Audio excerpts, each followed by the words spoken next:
रूप में अपना परचम लहराया था। हालांकि देवेंद्र प्रताप सिंह जी इसके पहले भी विधान परिषद सदस्य रहे हैं, लेकिन पिछली बार भारतीय जनता पार्टी के नेतृत्व में उन्होंने चुनाव लड़ा था और हम लोगों ने विजय प्राप्त की थी। संगठन ने एक बार फिर श्री देवेंद्र प्रताप सिंह जी पर अपना विश्वास जताया है और वो उसके हकदार भी रहे।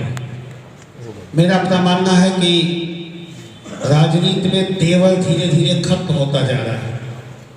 राजनीति में वो आदमी तौल के बात करने लगा है कि कितना बोलूं ताकि सामने वाला खुश रहे।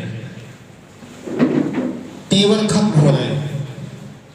इस बात का संतोष है कि अगर देवेंद्र प्रताप सिंह जी विधान परिषद सदस्य के रूप में एक तेवरदार नेतृत्व के रूप में जाने जाते हैं, तो ये हम सब का सौभाग्य है कि उत्तर प्रदेश की बागडोर भी एक तेवरदार सीएम के हाथों में है। आदरणीय योगी आदित्यनाथ जी भी इसी रूप में जाने जाते हैं।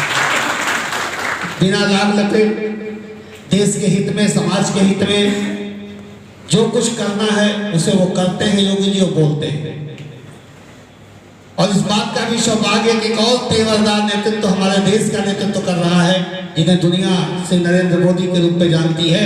एक ऐसा तेवरदार व्यक्ति जो दुनिया के सबसे ताकतवर देश अमेरिका के सबसे ताकतवर व्यक्ति की आंखों में भी आंखें डालकर तेवर में बात करता है। तो तेवरदार लोगों की जरूरत है इस देश को, और ऐसे में भारतीय जनता पार्टी को धन्यवाद दूंगा कि ऐसे ही एक तेवरदार व्यक्तित्व को पुनः हमारे बीच में। मैं तो उन्हें अक्सर योद्धा कहा करता हूँ। स्नातक की किसी भी लड़ाई को बात हो, शिक्षक से जुड़ा हुआ किसी भी बात हो, बेरोजगारों से जुड़ा हुआ बात हो, जो भी बातें लगती है कि हमारे लिए आवश्यक है, वह सदन में उसी तेवर से उठाते भी हैं। जगह जगह पूरे क्षेत्र में अभियान चलाया जा रहा है, और अभियान इसलिए कि जो सक्रिय लोग हैं इस जनसंवाद कार्यक्रम में आएंगे, और वो आएंगे तो भारतीय जनता पार्टी की जो नीतियां हैं, जो रीतियां हैं, उसको समझने का प्रयास करेंगे। और समझ करके जब अपने क्षेत्र में जाएंगे, जो अपने ग्राम सभा में, जो अपने गांव में जो अन्य स्नातक मतदाता हैं, उनसे भी संपर्क करने का कार्य निश्चित रूप से करेंगे।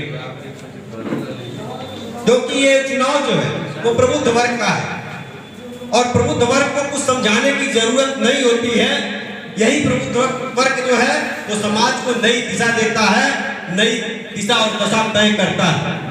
आप सभी जानते हैं कि जब से देश में श्री नरेंद्र मोदी जी के नेतृत्व की सरकार कार्य कर रही है, और उत्तर प्रदेश में परम पूज्य योगी आदित्यनाथ जी के नेतृत्व की सरकार काम कर रही है, जो आम जनमानस की सुविधाएं हैं, जो आम जनमानस के लिए किए गए जनहित के कार्य हैं, आप सभी के बीच में निरंतर वो विकास कार्य निखरता हुआ दिखाई दे रहा है। हम सभी उसी के लिए अपील करना चाहते हैं कि जब हमारी हर सदनों में भारतीय जनता पार्टी के प्रतिनिधि, आप सभी निश्चित रूप से जितने चुनाव आ रहे हैं, आप सभी का सहयोग भारतीय जनता पार्टी को मिल रहा है कि हर सदनों में हमारे पार्टी के चुने हुए प्रतिनिधि जा रहे हैं, और निश्चित तौर पर अपने क्षेत्र को, अपने देश को एक नई दिशा दे रहे हैं, अपने प्रदेश को एक नई दिशा दे रहे हैं। तो निश्चित तौर पर उसी की अपील आपके सबके बीच में करने आए हैं। ये आगामी 30 जनवरी को जो गोरखपुर फैजाबाद स्नातक निर्वाचन की सीट को आपने पिछली बार भी भारतीय जनता पार्टी के पक्ष में आपने मतदान किया था, उस मतदान के प्रतिशत को बढ़ाने का कार्य करने की जरूरत है।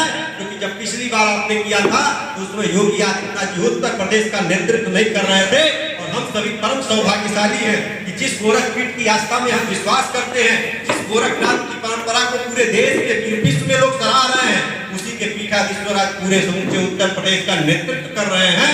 और उनके मान और सम्मान को आगे बढ़ाते हुए हम सभी माननीय श्री देवेंद्र सिंह जी को ऐतिहासिक मतों से जिताने का कार्य करेंगे। यही अपील करते हुए आगामी 30 जनवरी को इस पहले मतदान फिर जलपान, आप सभी से आग्रह करते हुए अपनी बात समाप्त करता हूँ। जय हिंद, जय